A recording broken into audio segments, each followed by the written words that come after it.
Um segundo erro, né, no atendimento é focar em vamos mediar a comunicação. A comunicação, eu sempre falo que ela é transversal, ela é super importante no processo de casal, né? Sem escutar e sem comunicar, a gente não consegue trabalhar. Então, ela vai acontecendo ali, esse trabalho com a comunicação, em tempo, junto com outras coisas na clínica. Mas não adianta eu mediar uma divisão de tarefa no meu protocolo, eu tenho toda uma estratégia também para mostrar a eles o macro das tarefas, como tá, como é que eles podem distribuir, eles fazerem uma avaliação. Só que eu não posso ficar só nisso, porque isso é algo importante, tá no grupo ali da psicoeducação, tá no grupo de eles poderem ter algumas ferramentas mais práticas para lidar com o dia a dia, que é importante sim. Quando a gente pega, né, muitas queixas, a gente precisa olhar o que está por trás dessas falas, né? O que realmente eles acreditam que está em jogo quando eu estou reclamando. Eu vou usar o exemplo clichê, que ele não lavou a louça. O que aquilo significa para cada um, o fazer e o não fazer, né? Ajudar eles a identificar as necessidades emocionais. O que está difícil? O que não era difícil antes? O que está tão difícil relevar depois que os filhos chegaram? Porque é isso que acontece. Muitas coisas eu relevo, mas o filho traz muitas vezes uma beleza e um peso. Porque uma rigidez que muitos trazem, tipo assim, do perfeccionismo mesmo. Então, eu podia deixar a casa bagunçada antes, mas agora com o filho não, porque eu vou estar dando um exemplo. Aí isso tem um peso. E muitas vezes, para o parceiro, isso não é um peso. Qual é a catástrofe que eu estou imaginando que vai acontecer se isso acontecer dentro dessa casa? Né? O meu marido é bagunceiro. Ele já era bagunceiro. Mas com o filho, eu estou imaginando uma série de coisas. E quando eu vou para essa investigação, a gente vai vendo o quanto tem de fantasia. E isso precisa vir para a mesa. Isso precisa ser colocado em pauta. Trazer lucidez para isso. Uma outra questão é não explorar a dinâmica da parentalidade em si. Né? Não ter as ferramentas para explorar como é que a chegada dos filhos, né, do filho, transformou essa relação. Como é que eu investigo isso? A gente sempre estuda, né, os ciclos de vida da família, a gente entende, né, a dinâmica de casal, quem atende casal, a gente aprende muita coisa. Porém, eu, particularmente, nunca consegui ter algo como o que eu fui atrás construir com minhas próprias mãos, que é essa especificidade do casal na parentalidade, né? Essas ferramentas mais aplicáveis, mais direcionadas para lidar com todos esses temas. A gente precisa entender e conhecer o que acontece, né? O que acontece dentro de uma casa quando chega um filho, quais são as maiores queixas, aonde o bicho pega, que eu falo. A gente precisa conhecer e a gente precisa ter ferramentas para intervir. Mostrar para eles dinâmicas disfuncionais e que eles estão com dificuldade, óbvio, de encontrar soluções reais. Se eles encontrassem soluções no Google, no chat GPT, eles já tinham resolvido. Então, avaliar o que a mudança de papel significou para um, significou para outro. Como é que isso está impactando o 2 que virou 3 ou que virou 4, que às vezes as dinâmicas se intensificam depois do segundo filho. Principalmente para quem tem rede de suporte, tem uma situação financeira melhor. Às vezes, não é regra, tá? No primeiro filho, eles vão ali, eles administram. Mas quando chega o segundo, o que eles não conseguiram resolver, pipoca. Entender as demandas emocionais de cada um dentro dessa parentalidade, né? Explorar mesmo. Eu acho muito bacana quando um escuta do outro. Porque a gente vai fazer perguntas que eles nunca sonharam fazer. Eu sempre falei na clínica que a maior sabedoria da clínica é saber fazer perguntas. Que normalmente nossos pacientes não sabem. Se eu souber fazer as perguntas certas para mim, opa, eu vou fazer uma autoterapia. A gente até faz certas vezes, mas tem um ponto cego, né? E eles estão nesse ponto cego. Então, quando a gente faz as perguntas certas e eles escutam o parceiro responder, eu digo assim, opa, eureka. Eles têm muitos insights, sabe? De entender. Geralmente, na sessão seguinte, eles trazem uma compreensão muito bacana. Quais são os desafios, né, que vocês tinham antes? Quais são os desafios que vocês tinham depois? Quais são os temas de discussões? Tudo isso a gente vai trabalhando aí nesse tema das dinâmicas da parentalidade. Outro erro que eu falo é não utilizar a psicoeducação no atendimento. Eu digo que formato de casal, eles precisam, eu digo às vezes, desenhar, né?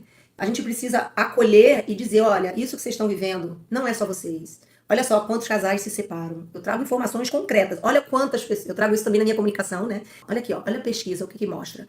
Não é só vocês que estão mostrando. O seu vizinho não está falando disso, mas ele também pode estar passando por isso. As pessoas não comentam, às vezes, com um amigo do caos que está dentro de casa.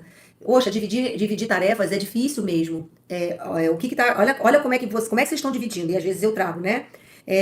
Olha como era antes, né? E às vezes eu faço um mapeamento de como era antes. Olha como é depois. O que vocês tinham que vocês mais amavam de fazer junto? O sistema familiar, ele é igual a uma empresa. Numa empresa você contrata funcionários, você tem funções, você delega. Quando a empresa cresce, você tem que redistribuir. E aí eu trago isso de uma forma bem, bem didática, bem simples para eles, para mostrar que não é simplesmente estar com a roda rodando que eu vou seguir rodando. Então, ignorar os quartos escuros de cada parceiro. Oma, o que é quarto escuro? Tem a ver com aqueles espaços internos, né? Onde cada um se refugia emocionalmente. No português, claro, nós estamos falando da nossa criança ferida.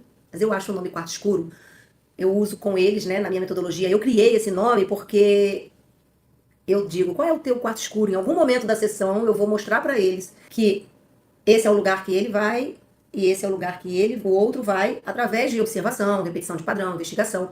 E se eu ignoro que existe isso, eu não consigo trazer luz para esse quarto escuro. Porque eles mesmos vão começar a ver que faz sentido, eles mesmos, um aponta para o outro, complementa, e lá fora eles vão poder dizer, fulano, você está indo para o seu quarto escuro, não é o melhor caminho. E aí eu tenho que trabalhar também com eles. O que eu faço na hora que eu percebo que eu estou no quarto escuro? Que recursos eu tenho, né, de gestão emocional, para eu poder lidar com isso, para eu não jogar a bomba no meu parceiro, porque ir para o quarto escuro não está resolvendo, está gerando mais e mais desconexão. Então, a gente trabalha, né, com ferramentas de compaixão e poder acolher essa vulnerabilidade do outro, que também é a minha, né? E um sexto erro, não ter um método estruturado e prático, né, para conduzir as sessões. Não é uma coisa de fórmula de bolo que eu estou falando, né? Eu acho que é muito legal a teoria, é muito bacana o conhecimento acadêmico, e eu fui atrás disso, né? 2 pós-graduações, 3 especializações, eu adoro estudar, eu adoro ler, né? A psicologia é a minha segunda faculdade. Mas, na prática, a gente precisa de coisas mais palpáveis. E eu paguei muita supervisão. E eu comecei a ver que nas supervisões eu recebia isso. E nas formações eu recebia muita teoria, que é legal, me fez ler 450 milhões de livros, mas chegava ali na prática, o que eu fazia? Era aplicável, era prático. Eu falei, cara, eu conversei com muita gente antes de partir para tudo isso, muitos colegas, e eu falei, eu quero fazer algo que é algo que eu faço. Então, eu criei a metodologia pensando nisso, né? Eu não estou aqui criticando as formações, eu acho que tem formações e formações, né? Eu acho que deve ter coisas, talvez eu não tenha achado tanto, embora, né, eu procurei muito. Poder assistir a aula mais vezes, poder ter um PDF, poder ter uma condução, poder ter um vídeo que me ajude ali, poder ter um suporte. Então, assim, isso, né, ter uma aplicação de uma atividade, de uma dinâmica mesmo, que numa hora que eu tô, não é uma coisa fórmula de bolo, mas na hora que eu tenho isso, eu vou ter muito mais autonomia ali na frente. Porque quem tá na frente, tá na frente. Não dá pra gente ligar e pedir uma ajuda ali na hora. E quando eu trabalho com um casal parental, eu não tenho tanto tempo assim pra perder. É difícil conseguir horário, mas eles quando querem, a gente consegue. Tem que deixar o filho, né? A gente administrar uma agenda que já é difícil no individual, né? Pra gente, pra paciente, tá todo mundo numa vida corrida. Hoje também com a possibilidade do online é fantástico. Então, às vezes, eles conseguem fazer online e às vezes o irmão mais velho tá ali cuidando do filho na sala e tá tudo certo. E eu poder trazer também essa consciência, dar ferramentas para eles caminharem na vida. Porque não se trata só ali de fazer todo o trabalho de atendimento de casal, mas eles entenderem que tem ajustes na empresa que precisam ser feitos. Eles têm ferramentas que eles levam para eles. E que eles vão poder se autorregular na sequência, né? Eu acho que isso é algo muito, muito importante. Então, ferramentas práticas para identificar, né, os gatilhos emocionais, né, os padrões de desconexão de cada um. Ter ferramentas e poder trabalhar essa reconexão emocional e física de uma forma mais intencional, porque eu preciso de algumas válvulas de escape, né, na sessão. Não é só trazer problema, tem um momento de trazer problema, e tem um momento de acolher, e tem um momento de eu trazer elementos positivos, né? Eu digo que é o oxigênio ali, para poder eles terem um pouco de respiro. Trabalhar, né, fortalecer a confiança do casal e nossa no processo. Então eu preciso de um apoio. Muito obrigada de coração. Beijo em todos.